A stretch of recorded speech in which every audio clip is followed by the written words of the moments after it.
திராவிட முன்னேற்ற கழகத்துடைய பெரும்பான்மை மிக்க சக்தி உள்ள மனிதர்கள் ஒன்று கூடி இருக்கிற இந்த தருணத்தில் திமுகவுக்கு இன்றைக்கு அறைகூவல். பெரியாருக்கு 100 விழா, அண்ணாவுக்கு 100 விழா, கலைஞருக்கு 100 விழா, பேராசிரியருக்கு 100 விழா, திராவிட முன்னேற்ற கழகத்திற்கு பவள விழா. நான் சொல்லுவதற்கு என்ன காரணம் என்று சொன்னால் 100 விழா 100 விழா 100 விழா என்று 100 ஆண்டை கடந்து என் ஏழை தாய்மார்களுக்கு பாடுபட்ட கட்சி திமுகவை தவிர வேறு எந்த இயக்கம் சொல்லி காட்ட முடியுமா? அரசியலில் பேசலாம், சொல்லலாம், நாடாள துடிக்கலாம். ஆனால் திமுக பட்ட செருமத்தை போல, கட்சி வளர்ச்சிக்கு வித்திட்டதை போல உழைத்த தலைவர்கள் யார்? இன்னைக்கு சினிமாவில் மின்னுகிற நட்சத்திரம் எல்லாம் உதயசூரியன் ஆகிவிட முடியாது. 1000 நட்சத்திரம் இருந்தாலும் வானத்தில் உதயசூரியன் தான். இன்றைக்கு நேற்றைக்கு அல்ல, பெரியார் காலத்திலிருந்து, அண்ணா காலத்திலிருந்து, என்எஸ்கே காலத்திலிருந்து திராவிட முன்னேற்ற கழக பாடல்கள் திரைப்படங்களில் ஒலிக்கும். தீனா மூனா கானா பாடல் நினைவிருக்கிறதா? தடை செய்தார்கள். என்எஸ் கிருஷ்ணனை கேட்டார்கள், தீனா மூனா கானா என்கிறீர்களே பாடலில், சினிமாவில், அது என்ன திமுகவா என்று கேட்டார்கள். என்எஸ்கே சொன்னார், சென்சார் போர்டு முன்பு உட்கார்ந்து கொண்டு சொன்னார், பெரியாரை, அண்ணாவை, கலைஞரை மனதில் நிறுத்தி சொன்னார். தீனா மூனா கானா என்பதற்கு விளக்கம் கேட்கிறீர்களே, அது திமுக அல்ல, திருக்குறள் முன்னணி கழகம். திருக்குறள் முன்னணி கழகம். சினிமாவில் திமுகவை, திருக்குறளை இணைத்து பேசி வளர்ந்த இயக்கம் திராவிட முன்னேற்ற கழகம் என்பதை மறந்துவிட முடியாது. எம்ஜிஆரை அரசியலில் கொண்டு வந்தது யார்? சிவாஜி கணேசனுக்கு அரசியலில் புகலிடம் தந்தது யார்? நாட்டு மக்களுக்கு வரலாறு தெரியாதா? பராசக்தி படம், கலைஞர் எழுதிய திரைக்கதை வசனம். வெளிநாட்டிலிருந்து சிவாஜி வந்து இறங்குவார். சினிமாக்காரர்கள் நாட்டை ஆள ஆசைப்படுகிற காரணத்தால் சொல்லுகிறேன், திராவிட முன்னேற்ற கழகம் வேறு, திரையுலகம் வேறு என்பதல்ல. ஆனால் கொள்கையை, லட்சியத்தை வளர்க்க பயன்பட்ட இடம் எங்கள் திரைப்பட கூடங்கள். அதனால் தான் சொல்லுகிறேன், எம்ஜிஆரால் திராவிட இயக்கத்தை வளர்த்தோம். கலைஞருடைய பேச்சால், எழுத்தால், சிவாஜி மூலம் திராவிட இயக்கத்தை வளர்த்தோம். வெளிநாட்டிலிருந்து சிவாஜி வந்து இறங்குவார். ஒரு குரல் கேட்கும், அம்மா என்று. சிவாஜி பேசுகிற முதல் வார்த்தை, இதுதான் தமிழகத்தின் முதல் குரலா? நினைத்து பாருங்கள். எழுதினார் கலைஞர், ஆட்சிக்கு வந்தார், இதுதான் முதல் குரலா என்று ஏங்கிய கலைஞர் போட்ட கையெழுத்து. தமிழகத்தில் பிச்சைக்காரர்கள் மறுவாழ்வு திட்டத்தை கொண்டு வந்த தலைவர் டாக்டர் கலைஞர் என்ற தலைவர். எழுதலாம், பேசலாம், நடிக்கலாம், ஆனால் எழுதியதையும் பேசியதும் ஆட்சி அதிகாரத்திற்கு வந்த பிறகு சட்டமாக்கிய ஒரே தலைவர் டாக்டர் கலைஞர் என்ற அற்புத தலைவர் என்பதை மறந்துவிடக் கூடாது. அடுத்த காட்சி, சிவாஜி கணேசன் ஒரு பிளாட்ஃபார்ம்ல படுத்திருப்பார். போலீஸ்காரர் வருவார், ஒரு குச்சியை வச்சு தட்டுவார் தூங்குறவன. எழுந்திருப்பார் சிவாஜி, கண்ணை அப்படி கசக்கிக்கிட்டே முடிப்பார். போலீஸ்காரர் கேட்பாரு, என்னடா முடிக்கிற? அடுத்த வார்த்தை சிவாஜி சொல்லுவார், கலைஞர் பேனா, தூங்குறவனை எழுப்பிவிட்டா முடிக்காம என்ன செய்வான்? ஒரு செகண்ட்ல தூங்குறவனை எழுப்பிவிட்டா முடிக்காம என்ன செய்வான்? 2 பாக்கெட்ல விட்டுருப்பார். என்ன பிக்பாக்கெட் வாங்குவான் போலீஸ். 2 பாக்கெட்டை வெளியே எடுத்து விடுவார், எம்டி பாக்கெட்.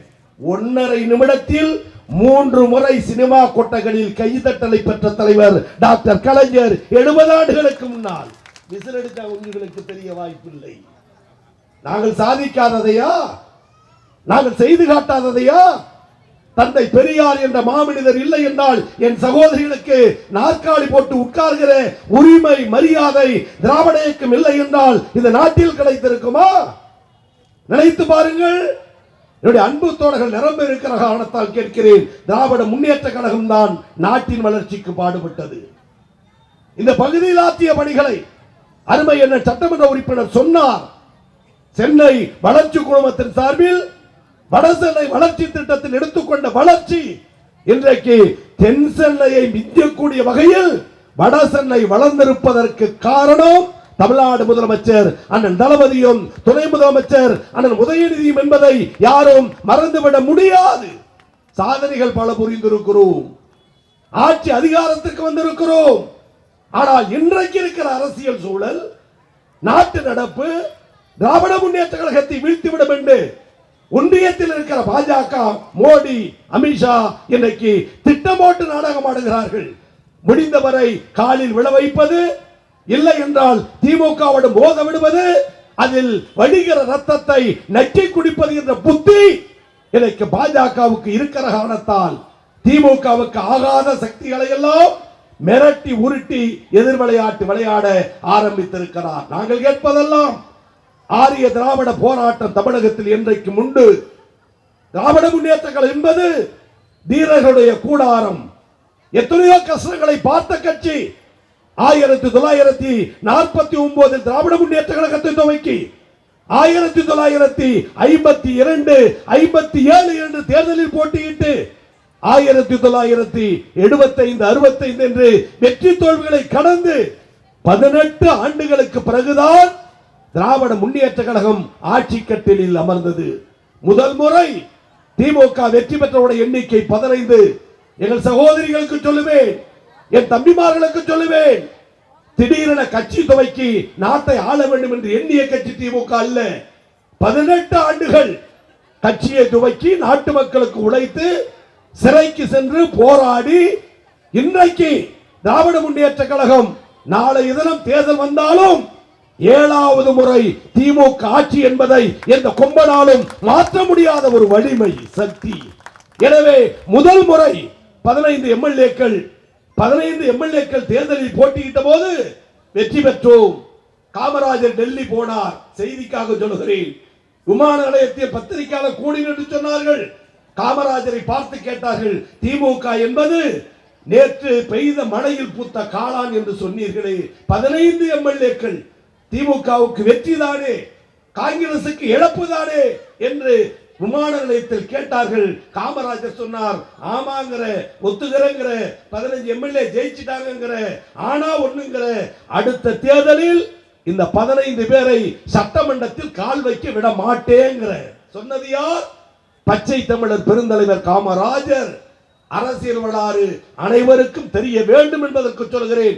15 எம்எல்ஏவை அடுத்த தேர்தலில் கால் வைக்க விடமாட்டேன் சொன்னார்கள். அடுத்த தேர்தல் வந்தது. 15 பேரும் தேர்தலில் போட்டியிட்டார்கள். போட்டியிட்டவர்களில் அண்ணா தோற்றார், போட்டியிட்டவர்களில் நாவலர் தோற்றார், போட்டியிட்டவர்களில் பல தலைவர்கள் தோற்றார்கள். போட்டியிட்டு வெற்றி பெற்ற 15 பேரில் 14 பேர் தோற்கடிக்கப்பட்டார்கள். ஆளானப்பட்ட காமராஜரால் தோற்கடிக்கப்பட முடியாத ஒரே தலைவர் டாக்டர் கலைஞர் என்ற கம்பீர தலைவர். அந்த கட்சியின் தலைவராக எங்கள் அண்ணன் தளபதி இருக்கும் போது அரசியலில் மிஸ்டர் சிஎம் சார் கொச்சைப்படுத்தி பேசுகிறாயே, இதுதான் அரசியல் பேச்சா? நாகரிகமா? முறையா? 15 பேர் தோற்கடிக்கப்பட்டார்கள். தலைவர் கலைஞர் வெற்றி பெற்றார். திராவிட முன்னேற்ற கழக வரலாற்றில் இந்திரா காந்தி தேர்தலில் நின்றார், வென்றார், தோற்றார் வரலாறு. ஜெயலலிதா அம்மையார் நின்றார், தோற்றார் வரலாறு. காமராஜர் தேர்தலில் நின்றார், வென்றார், தோற்றார் வரலாறு. எங்களை எல்லாம் ஆளாக்கிய பேரறிஞர் அண்ணா கூட தேர்தலில் நின்றார், வென்றார், தோற்றார் வரலாறு. இனமான பேராசிரியர், கழக பொதுச் செயலாளர், எனக்கு அண்ணன் இல்லாத குறையை போக்குகிற எங்கள் அண்ணன் என்று பாராட்டிய பேராசிரியர் தேர்தலில் நின்றார், வென்றார், தோற்றார், மீண்டும் வென்றார், மீண்டும் தோற்றார். உலக அரசியலில், இந்திய அரசியலில் போட்டியிட்ட தேர்தல் அனைத்திலும் வென்று காட்டிய ஒரே தலைவர் உலகத்தில் டாக்டர் கலைஞர் என்ற மாமனிதர். அவரிடம் அரசியல் சித்தாட்டமா? அவர் கட்சியில் சிறைச்சாலை சென்று வந்துவிட்டு கலைஞர் சட்டமன்றம் போகிறார். கருத்த மேனி, தளர்ந்த நடை, சிறை வாழ்க்கை. உள்ளே நுழைகிற நேரத்தில் காங்கிரஸ் கட்சி எம்எல்ஏ, பெண் எம்எல்ஏ அனந்தனாகி அமர்ந்திருக்கிறார் சட்டமன்ற உறுப்பினர்களோடு. கலைஞர் வருவதை பார்த்துவிட்டு காங்கிரஸ் எம்எல்ஏ அனந்தனாகி கேட்டாராம், என்ன கலைஞர், மாமியா வீடு எப்படி இருந்தது? கேட்டதுடைய நோக்கம் என்ன? ஜெயிலுக்கு போயிட்டு வரியே, சிறைச்சால வச்சோமே, கம்பிய எண்ணினியே, கஞ்சி குடிச்சியே, மாமியா வீடு எப்படி இருந்தது என்று நக்கல் செய்கிறார். அந்த வார்த்தையை காதில் வாங்கிக் கொண்டு அன்பு தலைவர் கலைஞர் அடுத்த வினாடி சொன்னார், பரவாயில்லை, உங்க அம்மா வீடு எனக்கு வசதியாக தான் இருந்தது. பேச தெரிந்த கட்சி திமுக, பேச கற்றுக் கொடுத்த கட்சி திமுக. திமுகவை எவன் எதிர்த்து பேசினாலும் அந்த பேச்சுக்களை அவனுக்கு கத்து தந்த மேடை திமுக மேடை என்பதை காளிமுத்து முதல் தெரியும், தமிழ் குடிமகன் முதல் தெரியும். எம்ஜிஆர் முதலமைச்சர், செய்திக்காக சொல்கிறேன், விரைந்து போகிறேன் விஷயத்திற்கு. எம்ஜிஆர் முதலமைச்சர், வேளாண் துறை அமைச்சர் காளிமுத்து. சட்டப்பேரவை நடக்கிறது. எம்ஜிஆர், நாவலர், காளிமுத்து எல்லோரும், கலைஞர் எதிர்கட்சி வரிசை. சட்டமன்றம் நடந்து கொண்டிருக்கிற அன்றைக்கு போக்குவரத்து துறை மானிய கோரிக்கை. சட்டமன்ற உறுப்பினருக்கு தெரியும், அண்ணனுக்கு தெரியும், ஒரு போக்குவரத்து துறை என்றால் அந்த துறையை பற்றி தான் அதிகம் பேச வேண்டும், மரபு முறை. ஆனால் காளிமுத்து WMA படித்தவர், MA PhD, 65 மொழி போராட்டத்தில் கிடைத்தவர். கோவிசரியன் கூட சமீப PhD, அவர் அன்றைக்கே PhD. கும்பகோணத்தில் உங்களை போல் ஒரு இளைஞராக, தொண்டனாக நான் பேச்சை கேட்கிறேன். கலைஞர் மேடையிலே, அண்ணன் காளிமுத்து மேடையிலே பேசும்போது கலைஞர் சொன்னார், அடுத்து பேசுவான் என் தம்பி முத்தமிழ் வித்தகர் தம்பி காளிமுத்து என்றார். முத்தமிழ் வித்தகர் தம்பி காளிமுத்து என்றார். நான் நினைத்தேன், முத்தமிழ் என்றால் இயல் தமிழ், இசை தமிழ், நாடக தமிழ் மூன்றிலும் வித்தகர், எனவே MA PhD என்று கருதுகிறேன். ஆனால் இங்கிருந்து அங்கு போன பிறகு, அங்கிருந்து இங்கு வந்த பிறகு, வந்ததுக்கு அப்புறம் போன பிறகு, போனவர் இன்றைக்கு எங்கேயோ போய்விட்டார். ஒன்று புரிகிறது, முத்தமிழ் வித்தகர் அல்ல, இவர் முத்தமிழையும் வித்தவர். 10 லட்சம், 15 லட்சம், 20 லட்சம். சபை கூடியது. காளிமுத்து அமர்ந்திருக்கிறார். கலைஞர் எதிர்க்கட்சி, எம்ஜிஆர் முதலமைச்சர், போக்குவரத்து துறை மானிய கோரிக்கை. 11 மணி. கலைஞர் வந்து உட்கார்ந்தவுடன் அடுத்த வினாடி காளிமுத்து எழுந்தார். மாண்புமிகு பேரவைத் தலைவர் அவர்களே, திமுக ஆட்சியில் தூத்துக்குடியில் முத்தெடுப்பதில் திமுக அரசு நட்டத்தை உருவாக்கிவிட்டது, கலைஞர் பதில் சொல்லணும். ஒற்றை விரலை நீட்டி கலைஞருக்கு முன்னால் காளிமுத்து கேட்டார். நாவலர் சொன்னாராம், WMA படிச்ச திமிரு காளிமுத்துக்கு கலைஞர்கிட்ட வாயை கொடுத்துட்டான். வாங்கி கட்டிக்காம உட்கார மாட்டான் பாருன்னு சொல்லி முடிக்கல. தூத்துக்குடியில் முத்தெடுப்பதில் திமுக அரசு நட்டத்தை உருவாக்கி விட்டது, கலைஞர் பதில் சொல்லணும். அடுத்த வினாடி கலைஞர் எழுந்தார். பேரவை தலைவர் அவர்களே, மாண்புமிகு அமைச்சர், வேளாண் துறை அமைச்சர், போக்குவரத்து துறை மானிய கோரிக்கை நடக்கிறது, சம்பந்தம் இல்லாமல் கேள்வி கேட்கிறார். ஆனாலும் சொல்லுவேன், அவருக்கும் சொல்லுவேன், இந்த அவைக்கும் சொல்லுவேன், தூத்துக்குடியில் முத்தெடுப்பதில் நல்ல முத்துகள் கிடைக்கும் என்றுதான் கடலில் மூழ்கி முத்தெடுத்தேன். தூத்துக்குடியில் முத்தெடுப்பதில் நட்டத்தை உருவாக்கிவிட்டது என்று தம்பி காளிமுத்து சொன்னார். நல்ல முத்துகள் கிடைக்கும் என்றுதான் கடலில் மூழ்கி முத்தெடுத்தேன். வெளியே வந்து கையை பிரித்து பார்த்தால் கையில் இருந்ததெல்லாம் வெறும் காளிமுத்துக்கள், காளிமுத்துக்கள், காளிமுத்துக்கள். WMA PhD. வேர்வை எடுத்து துடைக்க போனதுக்கு அப்புறம் இன்றைக்கும் சொல்கிறேன், கலைஞரையும் திமுகவையும் அரசியல் களத்தில் வென்று பேசுவதற்கு ஆள் யார்? இதே வடசென்னையில் MP AVP ஆசை தம்பி வாலிப பெரியார் அந்தமான் சென்றார், பிரச்சார கூட்டத்திற்கு போனார், நோய்வாய்ப்பட்டு இறந்தார். அப்பேற்பட்ட வாலிப பெரியார் எம்ஜிஆர் 15 MLAக்களில் ஒருவர். செய்திக்கு வருகிறேன். சட்டப்பேரவையில், மக்கள் மன்றத்தில், பாராளுமன்றத்தில், மாநகராட்சி மன்றத்தில், ஊராட்சி கூட்டங்களில் ஒரு உறுப்பினர் பேச வேண்டுமானால் கையை உயர்த்த வேண்டும், விரலை நீட்ட வேண்டும், பேச வாய்ப்பு தாய் என்று வாய்ப்பு கேட்க வேண்டும். சபை கூடுகிறது. காமராஜர் முதலமைச்சர் பொன்னை நாடார், பொருளை நாடார், மதுவை நாடார், மங்கையை நாடார், பொன்னை நாடாமல், பொருளை நாடாமல், மதுவை நாடாமல், மங்கையை நாடாமல், இந்த நாட்டு மக்களின் நலனை நாடி நாடி உழைத்த தமிழர் பெருந்தலைவர் காமராஜர் என்ற கம்பீர தலைவர். சபை நடக்கிறது. 15 MLAக்கள், கலைஞர் பக்கத்தில், அண்ணா பக்கத்தில், 15 MLA, திமுக உறுப்பினர் AVP ஆசை தம்பி கையை காட்டி எனக்கு பேச வாய்ப்பு தாய் என்று கேட்டார். எதிர்கட்சி வரிசையில் 23 MLAக்கள். நம்முடைய அன்பு தலைவர் அண்ணன் தளபதி சட்டமன்றத்தில், திருவிடைமொழி தொகுதி சட்டமன்ற உறுப்பினர் நான். முதல் வரிசையில் எழுந்து நிற்பார். சபாநாயகர் தனவால் பார்க்க மாட்டார். பின் வரிசையில் கத்துவேன், ஸ்பீக்கர் சார், சபாநாயகர், ஸ்பீக்கர் சார், எங்கள் தலைவர் இருக்கிறார், பேச வாய்ப்பு கொடு, மைக்கை கொடு, பேச அனுமதி கொடு என்று பின்னால் நின்று கத்துவேன். காரணம், ஒரு உறுப்பினர் எழுந்து விட்டால், விரலை காட்டி விட்டால், கையை நீட்டி விட்டால் பேச அழைக்க வேண்டும். AVP ஆசை தம்பி சபை நடக்கிறது. சட்டமன்ற சபையில் கையை நீட்டுகிறார், விரலை நீட்டுகிறார். அதை பார்த்துவிட்டு காமராஜர் அமைச்சரவையில் அமைச்சர் வேலை பார்த்த ஒருவர், காமராஜரிடம் நெருக்கமாக பழகியவர். ஏவிபி ஆசை தம்பி விரலை நீட்டுவதை பார்த்துவிட்டு எழுந்து சொன்னாராம், பேரவை தலைவர் அவர்களே, திமுக உறுப்பினர் ஏவிபி ஆசை தம்பி ஒண்ணுக்கு போறதா தான் போக வேண்டியதானே சிறுநீர் கழிக்க, ஏன் உங்களிடம் அனுமதி கேட்கிறார்? திராவிட நாடு இதில் அண்ணா எழுதுகிறார், அவர்கள் செய்த கிண்டலும் கேடியையும் பார்த்துவிட்டு உன் அண்ணன் அண்ணாதுரை முள் மீது உட்கார்ந்திருந்தேன். காங்கிரஸ் கட்சிக்கோ அதிமுகவுக்கோ மற்ற அரசியல் கட்சிகளுக்கோ இந்த வரலாறு உண்டா? 15 எம்எல்ஏ விரலை நீட்டுகிறார், ஒண்ணுக்கு போதான் போக வேண்டியதானே. நக்கல் நையாண்டி கிண்டல். அண்ணா உட்கார்ந்திருக்கிறார் சபையில், அருகே நாவலர், பக்கத்திலே பேராசிரியர், அடுத்து கலைஞர், 15 எம்எல்ஏக்கள். அண்ணா எழுதுகிறார், முள் மீது உட்கார்ந்திருந்தேன். பதில் சொல்ல தெரியாதவர் அல்ல அண்ணா, பதில் சொல்ல தெரியும். கடமை கண்ணிய கட்டுப்பாட்டை கற்றுத்தந்தது அண்ணா. இப்படை தோற்கின் எப்படை வெல்லும் சொல்லி தந்தது அண்ணா. மாட்டான் தோட்டத்து மல்லிகைக்கும் மனம் உண்டு என்பதை சொன்னவர் அண்ணா.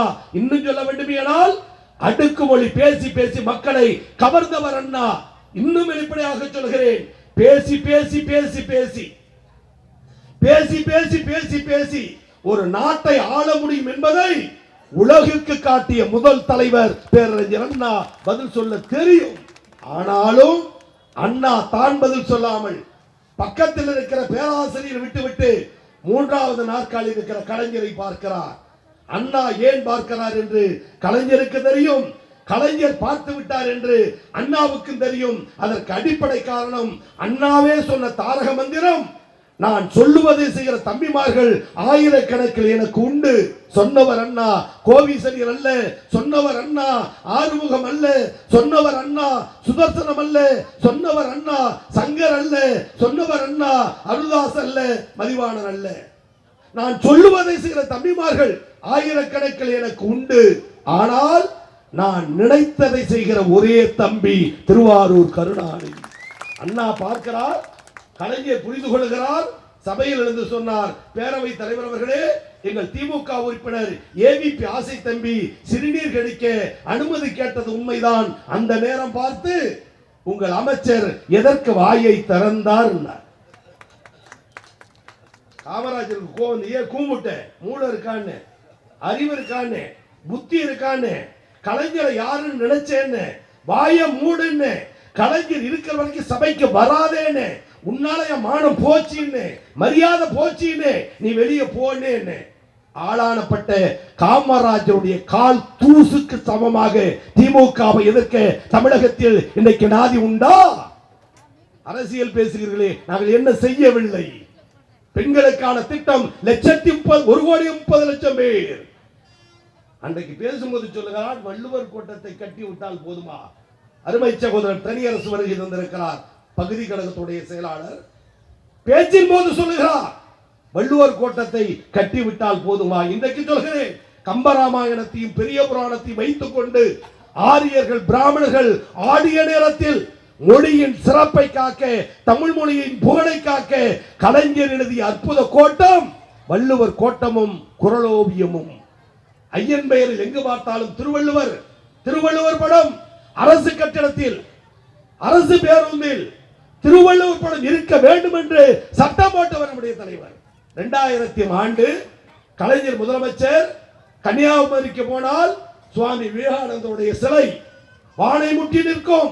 கலைஞர் பார்த்தார், சுவாமி விவேகானந்தருக்கு கன்னியாகுமரியில் சிலை இருக்கும் போது உலகத்திற்கு அறப்பாலை தந்த, அறநூலை தந்த வள்ளுவருடைய சிலையை அந்த விவேகானந்தா சிலைக்கு அருகே வைக்க வேண்டும் என்று உலகத்தில் யாரும் சிந்திக்காத சிந்தனையை சிந்தித்து கன்னியாகுமரியில் ஐயன் வள்ளுவனுக்கு 2000 வருடத்தில் 133 அடியில் வானுயர சிலையை வைத்து வள்ளுவருக்கு பெருமை சேர்த்த தலைவர் டாக்டர் கலைஞர், அண்ணன் தளபதி, அண்ணன் உதயநிதி.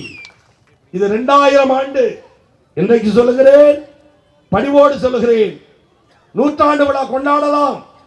ஆனால் கலைஞர் வைத்த சிலைக்கு 2025 சிலைக்கு வெள்ளி விழா கொண்டாடிய நாடு தமிழ்நாடு என்று சொன்னால் மொழியை காக்க, இனத்தை காக்க எங்களை விட வேறு யார்?